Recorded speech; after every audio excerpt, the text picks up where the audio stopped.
Est-ce que vous avez remarqué que la spiritualité devient de plus en plus populaire aujourd'hui? C'est de plus en plus commun pour nos contemporains de se décrire comme spirituels, mais pas religieux. En bon français, on veut éviter la religion organisée, mais en même temps, on se rend compte que le monde désenchanté du matérialisme, de l'athéisme, c'est pas vraiment attirant. On n'a pas vraiment envie de croire juste à ça. Un sondage IFOP en 2023 a trouvé que 43% des moins de 35 ans en France croient à la réincarnation. C'est un retour en force de la spiritualité. Et d'un point de vue chrétien, d'un point de vue biblique, qu'est-ce qu'il en est? Il existe, bien sûr, vous le savez, même au sein du christianisme, plusieurs modèles de spiritualité. Mais est-ce que la Bible elle-même met en avant un modèle de spiritualité? Ou est-ce qu'au contraire, c'est à chacun d'entre nous de trouver ce qui marche pour lui? Tout le message du passage qu'on va lire dans un instant, c'est qu'il existe bien un modèle de spiritualité biblique, et donc qui doit aussi être notre spiritualité. Et le trait marquant, ce qui va définir cette spiritualité, c'est la toute-suffisance de Jésus-Christ. Pour aller plus loin, on va lire ensemble quelques versets dans l'épître de Paul aux Colossiens. C'est une lettre du Nouveau Testament, la partie de la Bible écrite après la venue de Jésus, et qui est écrite par l'apôtre Paul à une église dans une ville qui s'appelait Colosse. On va lire dans Colossiens au chapitre 2, versets 6 à 15. Colossiens 2, versets 6 à 15.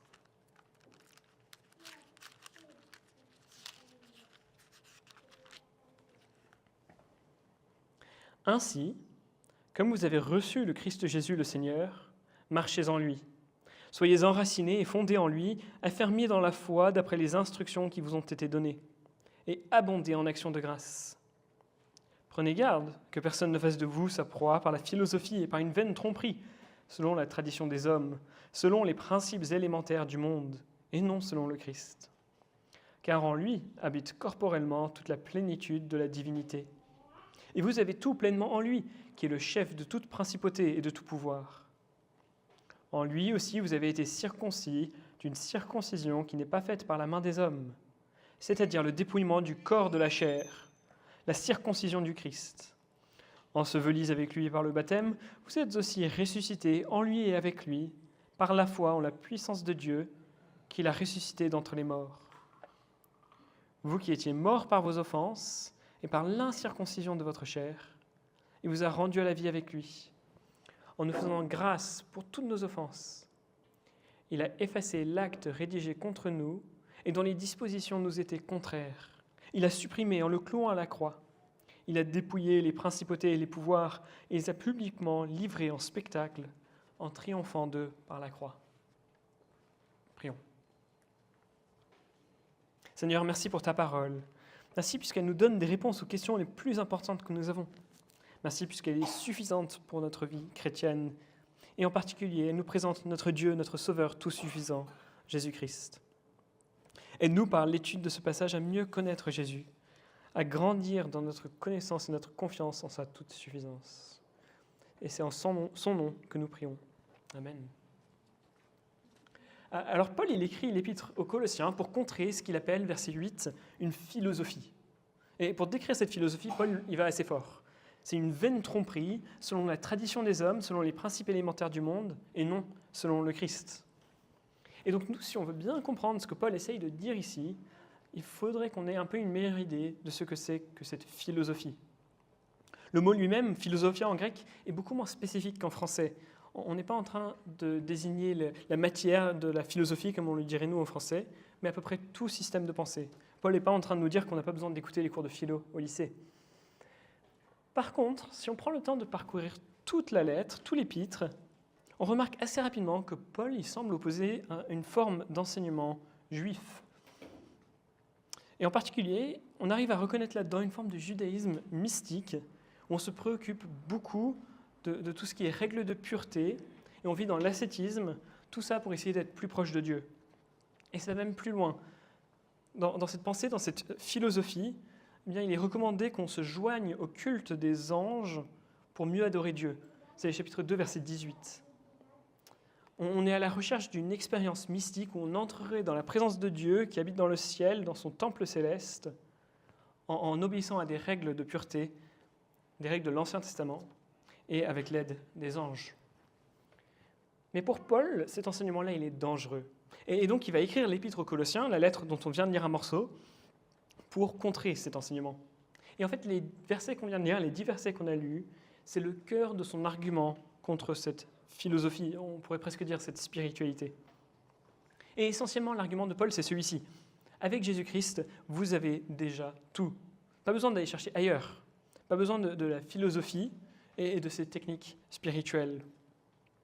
Et donc nous, on va voir tour à tour les 3 raisons que Paul nous donne pour nous convaincre de la toute-suffisance du Christ. Donc premièrement, les versets 6 à 10, « Dieu n'est pas loin de vous, puisque Jésus est Dieu ».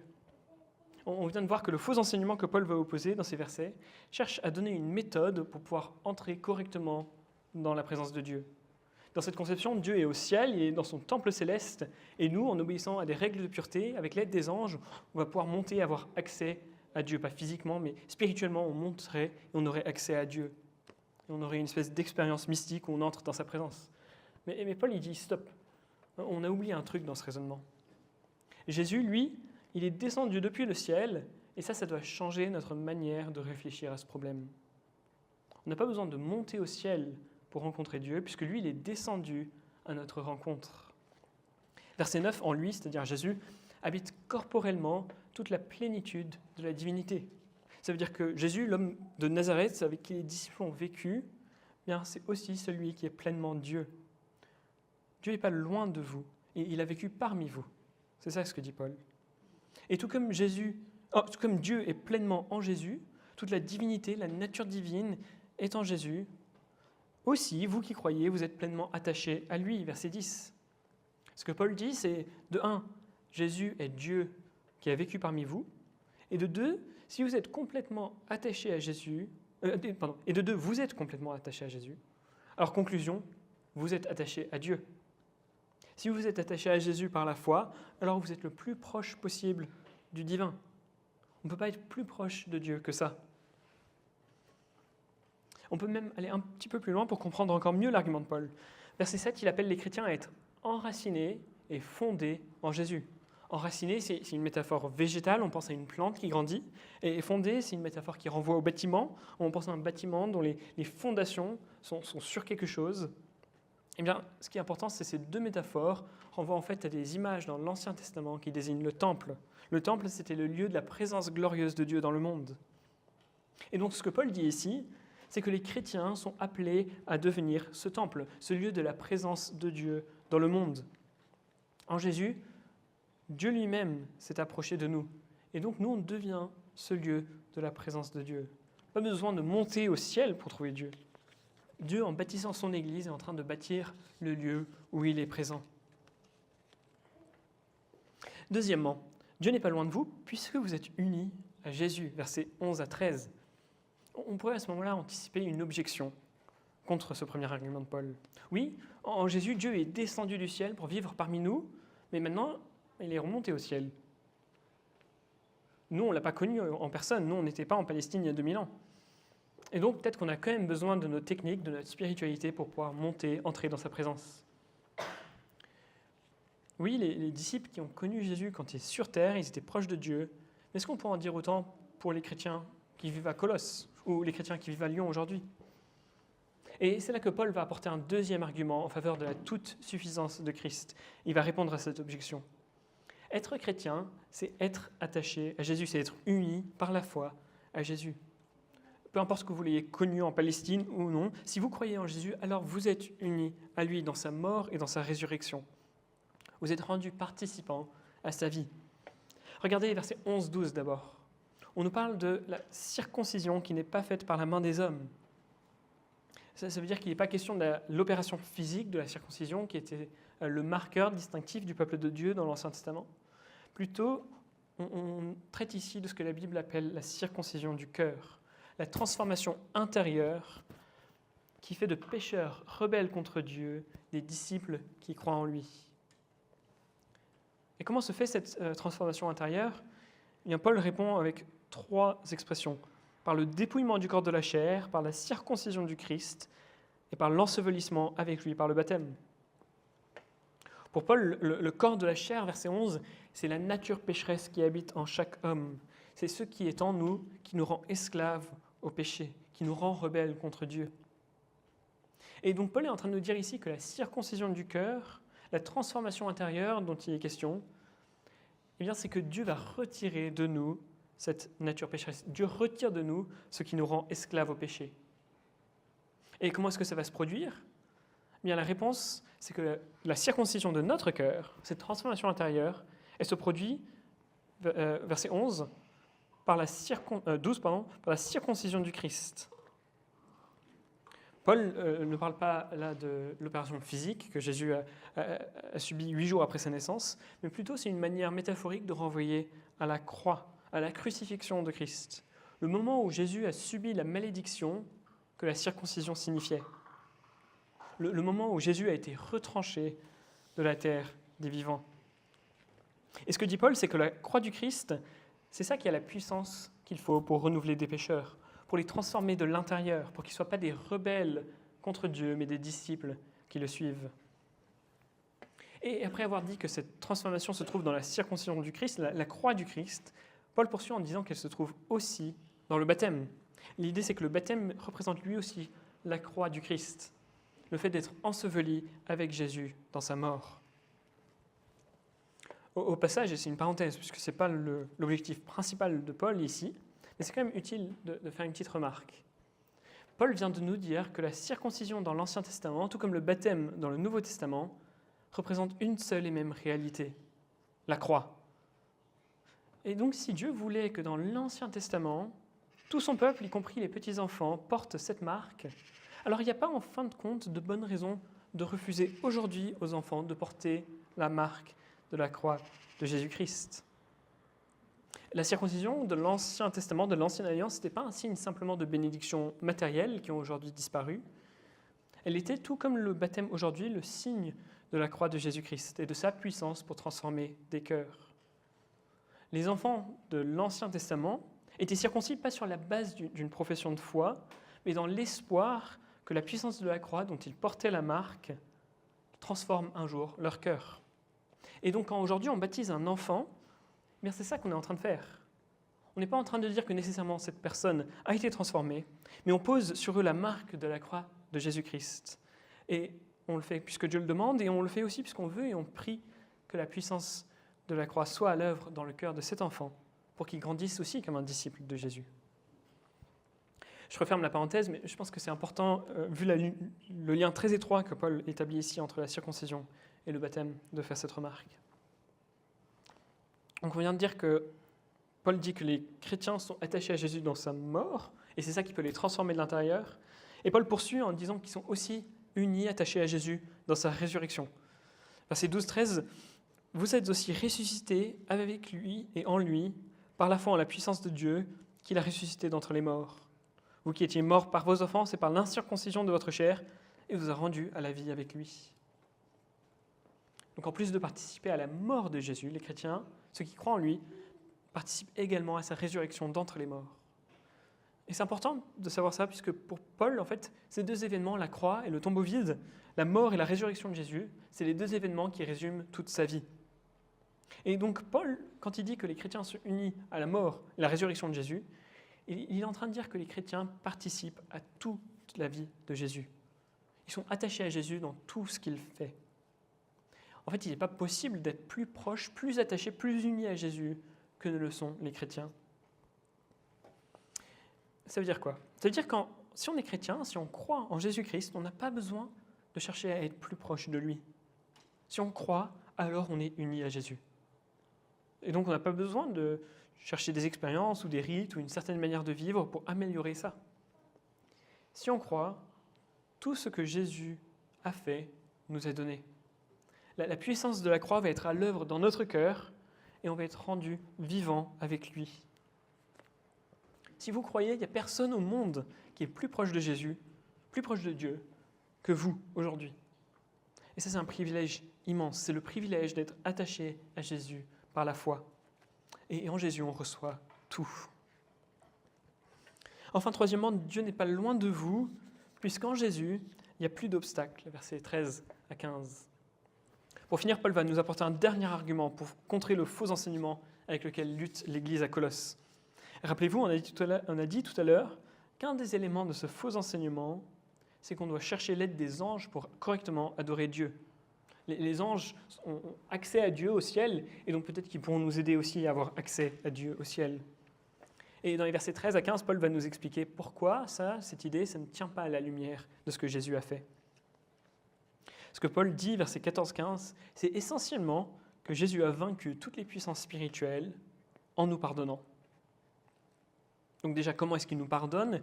Eh bien, c'est en clouant à la croix l'acte de condamnation rédigé contre nous, avec ces dispositions qui nous sont contraires. Verset 14.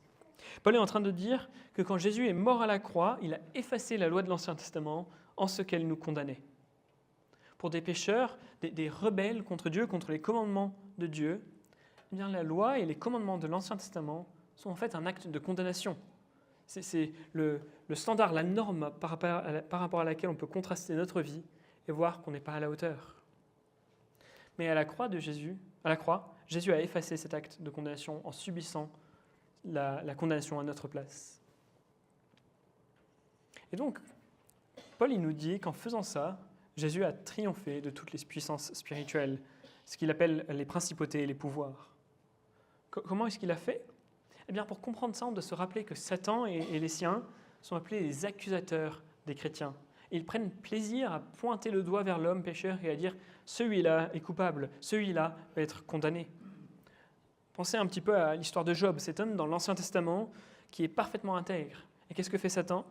Il va voir Dieu, il pointe le doigt vers Job et il dit « Job, il ne t'est fidèle que puisque tu l'as béni ». Et ainsi Satan accuse Job. Et une fois que Job a tout perdu, qu'est-ce que fait Satan ? Il envoie à Job 3 entre guillemets amis pour continuer de l'accuser, pour dire « Job, si t'arrive tous ces malheurs, c'est que tu as dû faire du mal. » Satan continue à accuser. Mais ce qui est important dans l'histoire de Job, et ce qui est également important dans notre histoire, si nous croyons en Jésus, c'est que pour tous ceux qui sont attachés à Jésus, par la foi, il n'y a pas de condamnation. Satan peut accuser autant qu'il veut, il peut pointer son doigt, mais ce sont des paroles en l'air. À la croix, Satan a été désarmé. Satan a été vaincu, puisque Jésus l'a vaincu en effaçant son arme, en effaçant la condamnation de tous ceux qui croient en Jésus. Comment est-ce que tout ça se rapporte à ce que Paul essaye de dire ici ? Eh bien, rappelez-vous, on l'a dit tout à l'heure, que le faux enseignement à Colosse cherche à encourager les gens à vouloir avoir accès à Dieu avec l'aide des anges, l'aide des puissances spirituelles. Dieu est loin, Dieu est au ciel, alors il nous faudrait de l'aide. Mais Paul va nous répondre que c'est complètement mal comprendre la situation. Ce qui bloque notre accès auprès de Dieu, ce n'est pas le fait qu'on n'a pas assez d'aide pour monter au ciel. Ce n'est pas qu'on n'a pas assez d'aide de la part des anges. Ce qui bloque notre accès à Dieu, c'est notre désobéissance à sa loi, c'est notre culpabilité. Mais quand Jésus est mort à la croix, bien, il a enlevé cette culpabilité. Et deuxièmement, en le faisant, il s'est démontré comme supérieur à ces puissances spirituelles. En gros, les Colossiens ne doivent pas chercher l'aide des puissances spirituelles pour avoir accès à Dieu, puisqu'en fait, ils sont plutôt un obstacle qui vont finir par les accuser qu'une aide qui va les aider à avoir accès à Dieu. À la place, ils doivent avoir confiance, encore une fois, en la toute-suffisance de Jésus. Jésus a détruit l'acte de condamnation qui était l'obstacle entre nous et Dieu. Alors on n'a pas besoin de chercher de l'aide ailleurs qu'en Jésus. Vous voyez donc ces 3 arguments que Paul déploie pour expliquer à l'église de Colosse que Jésus-Christ est absolument tout suffisant. La foi chrétienne, c'est la foi en Jésus-Christ. Dieu fait homme, qui nous permet d'avoir parfaitement accès à Dieu, puisqu'il est lui-même Dieu. Tous ceux qui sont attachés à lui par la foi participent avec lui à sa mort et à sa résurrection, et à tous les bienfaits qui en découlent. Et donc, ça ne sert à rien d'aller chercher de l'aide avec d'autres méthodes pour se rapprocher de Dieu, puisque Jésus est tout suffisant, Jésus nous suffit. J'ai dit en introduction que ce passage allait nous aider à réfléchir un petit peu à la spiritualité, à ce que c'est qu'une spiritualité biblique. Eh bien, j'aimerais vous suggérer que ce passage nous présente 3 modèles de spiritualité, 2 à éviter et 1 à suivre. Le premier modèle, on va l'appeler le modèle de la spiritualité et de l'expérience. Rappelez-vous, le faux enseignement est préoccupé par la question de savoir comment est-ce qu'on peut avoir accès à Dieu, Comment est-ce qu'on peut, par une expérience mystique, monter dans le temple céleste pour adorer Dieu? Mais Paul a répondu non seulement en disant que c'est la bonne idée mais la mauvaise manière d'y arriver, mais en disant que c'est juste complètement faux. On ne doit pas être à la recherche d'une expérience mystique de monter au ciel. Plutôt, Dieu est venu parmi nous en Jésus, de manière très concrète. Et entrer dans la présence de Dieu, ce n'est pas partir au ciel dans une expérience mystique, pas du tout. Ça se vit ici, dans le concret, puisque le temple de Dieu, le lieu de sa présence glorieuse dans le monde, c'est ici, c'est l'Église. Ça n'a pas l'air extraordinaire, ça n'a pas l'air forcément remarquable, mais c'est bien ici qu'on peut connaître Dieu. Ce n'est pas par des expériences mystiques. Malheureusement, ce mysticisme, on pourrait l'appeler l'accent unilatéral sur l'expérience, sur l'émotion, ça a toujours été quelque chose qui est vécu en parallèle de la spiritualité chrétienne. Dans l'histoire, à chaque fois qu'on a pu voir des chrétiens qui cherchent à vivre pour Dieu, on trouve aussi des spiritualités qui se détournent de Dieu. Et c'est encore évidemment le cas aujourd'hui. Pas besoin de chercher à lister longuement les manières dont ça pourrait se manifester aujourd'hui dans l'Église, mais retenons juste une chose. Retenons ce que Paul veut qu'on retienne. Jésus-Christ suffit. Il se peut qu'on ait l'impression qu'il n'y ait pas vraiment de lien entre nous et Dieu. Peut-être qu'on ne ressent pas sa présence dans notre vie, peut-être qu'on ne ressent pas sa présence quand on prie, peut-être qu'on ne ressent pas sa volonté pour nous. Mais ce n'est pas ça qui est la norme de notre spiritualité. Si nous, on croit en Jésus-Christ, celui qui est pleinement Dieu, alors nous sommes pleinement unis à lui, qu'on le sente ou pas. Nous avons pleinement accès à Dieu, qu'on le ressente ou non. On peut donc le prier avec confiance, on peut l'adorer en sachant qu'il nous entend, qu'il nous écoute. On peut lire sa parole et nous, on l'entend, on sait qu'il nous parle. Ça, c'était le premier modèle de spiritualité à éviter dans ce passage. Le deuxième, on va l'appeler la spiritualité de l'indirect. Et ce modèle, il correspond à ce que le faux enseignement de Colosse cherchait à accomplir en se faisant aider par les anges pour avoir accès à Dieu. Et souvenez-vous que Paul a répondu que ça ne sert à rien de faire ça, puisqu'on a accès à Jésus. Et Jésus est bien plus grand que ces puissances spirituelles que vous essayez de servir, dont vous recherchez l'aide. Et c'est bien Jésus et pas ces anges qui est mort à la croix et qui est devenu le garant de notre accès à Dieu. Pas besoin de passer par la moins bonne option, si tant est qu'elle fonctionne, quand on a un accès direct à Dieu. Imaginez un peu que je veuille écrire une lettre au président, mais comme je ne le connais pas, il est loin de moi, je me fais aider par mon député qui, lui, le connaît. Peut-être que si lui donne la lettre, il y a plus de chances qu'il la lise. Mais Paul, il dit ici, attendez, en fait, le président, il travaille dans le bureau d'en face. Lève-toi et va lui remettre la lettre en personne. Pas besoin de passer par des intermédiaires. La lettre, elle pourrait juste se perdre. On a un accès direct, on a tellement mieux.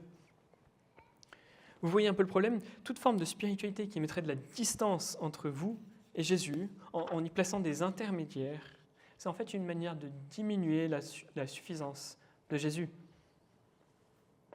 C'est bien entendu de cette manière-là que fonctionne malheureusement la spiritualité catholique romaine. Entre le croyant et Christ, on place toutes sortes d'aides. Marie, les saints, le clergé, l'Église. Et en fait, en faisant tout ça, on apprend aux gens que Jésus ne suffit pas. On a besoin de quelque chose en plus. Et bien entendu, cette tentation-là, elle n'est pas réservée au catholicisme. On pourrait être un bon réformé évangélique et en fait être tellement focalisé sur l'Église en tant que telle, au point qu'elle devient le point focal de notre spiritualité à la place de Jésus. Et que c'est l'Église qui vient s'insérer entre nous et le Christ. Et qu'on se mette dans toute notre vie à servir non pas Dieu, mais l'Église. Et je suis sûr que si on s'arrêtait un moment, on pourrait imaginer plein d'autres manières par lesquelles on s'invente des méthodes pour se sentir plus proche de Jésus. Mais en réalité, ces méthodes viennent s'interposer entre nous et Jésus.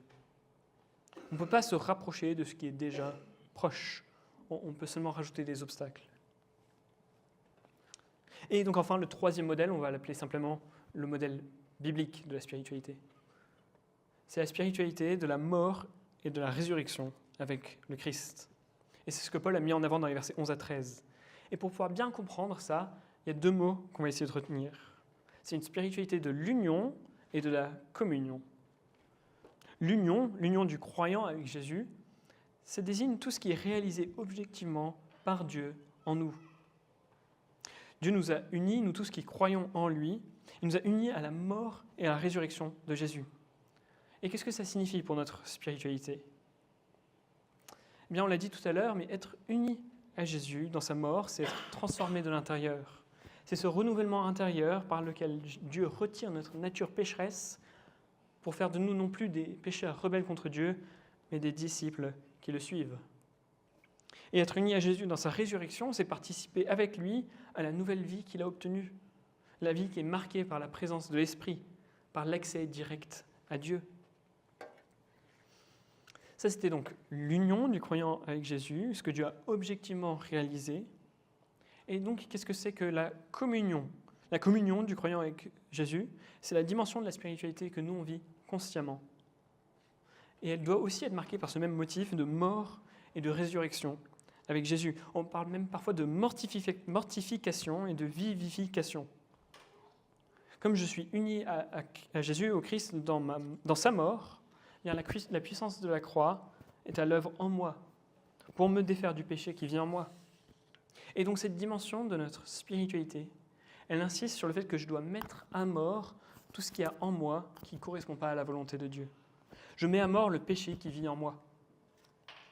Et l'autre facette, c'est de faire vivre, de vivifier tout ce qu'il y a de bon que Dieu veut voir se réaliser en moi. Je mets à mort l'égoïsme, je fais vivre la générosité. Je mets à mort la haine envers les autres, je fais vivre l'amour envers les autres. Je mets à mort l'individualisme, je fais vivre la dépendance aux autres, l'hospitalité. Vous voyez l'idée ? Quelques dernières remarques très concrètes pour finir. On a dit tout à l'heure que la spiritualité biblique, elle s'opposait aux formes de spiritualité dont la norme serait l'expérience, nos émotions. Mais pour autant, il ne faudrait pas penser qu'une bonne spiritualité biblique soit détachée de notre expérience, détachée de ce qu'on ressent. Plutôt, l'union et la communion avec Jésus nous invitent à faire l'expérience de la toute suffisance de Jésus pour nous. Ce n'est pas une spiritualité dont la norme serait l'expérience, mais c'est bien une spiritualité qui implique tout notre être. Elle est expérientielle. 3 remarques pour finir.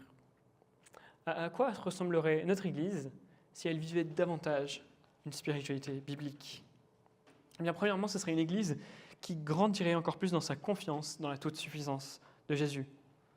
Vous l'aurez compris, on passe en ce moment par des périodes d'incertitude par rapport à la question d'un local, la question du lieu de culte, et ça peut être assez inconfortable. Mais même si on finissait à la rue, Jésus-Christ serait quand même tout suffisant. Et donc, on peut avoir une confiance absolue, même au milieu des situations incertaines.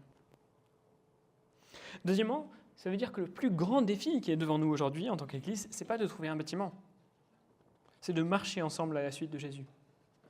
De tous ensemble grandir et être construits sur lui. Est-ce que le fait de grandir en Christ, tous ensemble, dans l'union et la communion avec lui, est-ce que c'est ça notre priorité absolue à tous ? Est-ce que c'est vraiment ça qui occupe le plus nos pensées ? Et enfin, troisièmement, très concrètement, au tout début du passage, verset 7, Paul nous appelle à être affermis dans la foi, je cite, d'après les instructions qui vous ont été données. Pour grandir dans notre communion à Jésus, pour mortifier le péché en nous et vivifier les bonnes choses qui plaisent à Dieu, il nous faut mieux connaître Jésus. Et pour ça, il n'y a pas de 36 000 solutions, en fait, il n'y en a qu'une seule, c'est être édifié par la Bible, la parole de Dieu, qui nous révèle Jésus. Et nous, on peut tous grandir ensemble en tant qu'Église dans cette direction. On peut chercher à s'édifier les uns les autres. L'édification, l'encouragement des chrétiens par la parole de Dieu, ce n'est pas le seul rôle d'un petit nombre, ce n'est pas le seul rôle de ceux qui prêchent ici, une fois par semaine, c'est le rôle de toute l'Église. Et une Église qui grandit ensemble dans une spiritualité biblique, c'est une Église où tous grandissent, où tous apprennent à s'édifier les uns les autres, où tous apprennent à mieux connaître Jésus par sa parole. Et par-dessus tout, où tous font confiance en la toute suffisance de Jésus pour construire son Église, pour nous construire en tant qu'Église. Je vous invite à prier. Merci Seigneur de nous avoir donné ton Fils, Jésus-Christ. Il est Dieu fait homme. Par lui et attaché à lui par la foi, nous avons un accès parfait auprès de toi. Merci pour notre union et notre communion avec Jésus-Christ. Merci puisque par cette union, tu es en train de nous débarrasser de notre nature pécheresse et tu nous rends à la vie avec Jésus. Alors, aide-nous à mettre à mort le péché en nous et à faire vivre tout ce qui est bon et que toi tu désires. Aide-nous aussi en tant qu'Église à être préoccupés avant tout par ça, qu'on grandisse dans notre foi et notre communion avec toi. Aide-nous à grandir dans notre confiance dans la toute suffisance de Jésus-Christ pour toute la vie de notre Église. Aide-nous à être une Église où tous cherchent à s'édifier les uns les autres pour grandir ensemble dans notre union et notre communion avec Jésus. C'est en son nom que nous te prions. Amen.